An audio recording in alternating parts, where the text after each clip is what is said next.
এই ভাইয়ের ভিডিওটা ভাইরাল হওয়ার জন্য তাকে কিন্তু আবারও চ্যালেঞ্জ দেওয়া হয়েছে। এইখানে থাকা সাজানো সবগুলো গুটি তাকে ক্লিয়ার করতে হবে। তো দেখা যাক ভাইটিও চ্যালেঞ্জ অ্যাকসেপ্ট করেছে। তিনি কিন্তু ওই পাশের সবগুলো গুটি তিনি একে ক্লিয়ার করে দিলেন। এবার এপাশে কিন্তু হলুদে টাচ করে কিন্তু সাদা গুটি পকেট করে দিলেন।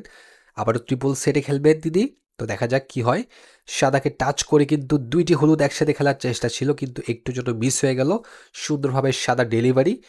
এবার কিন্তু ডাবলে আবার ব্যাচ খেলবেন, একটু কাটিং করে খেলতে হবে। দুর্দান্ত খেলছেন তিনি, একে সবগুলো গুটি তিনি ক্লিয়ার করে দিচ্ছেন। তার হাতের খেলা কিন্তু খুবই ভালো, আপনারা দেখলেই বুঝতে পারবেন। তিনি কিন্তু আবারও কাটিং করে খেলতে হবে, তাহলে কিন্তু ওই সেটটা কিন্তু ধরে যাবে। তো ওই চাপটা ধরে গেলে কিন্তু গুটিটা পকেট হবে না। তো দেখা যাক তিনি কিন্তু সিঙ্গেলে একটি হলুদ গুটি পকেট করলেন এবং একটি চাপ এবং একটি সিঙ্গেল গুটি বাকি আছে। তিনি কিন্তু চাপটা আগে খেলার সিদ্ধান্ত নিলেন এবং সুন্দরভাবে কিন্তু ২টি গুটি চাপের ২টি গুটি পকেট করে দিলেন এবং লাস্ট গুটি ফেলতে পারলেই চ্যালেঞ্জ ক্লিয়ার এবং দুর্দান্ত অসাধারণভাবে তিনি জিতে গেলেন।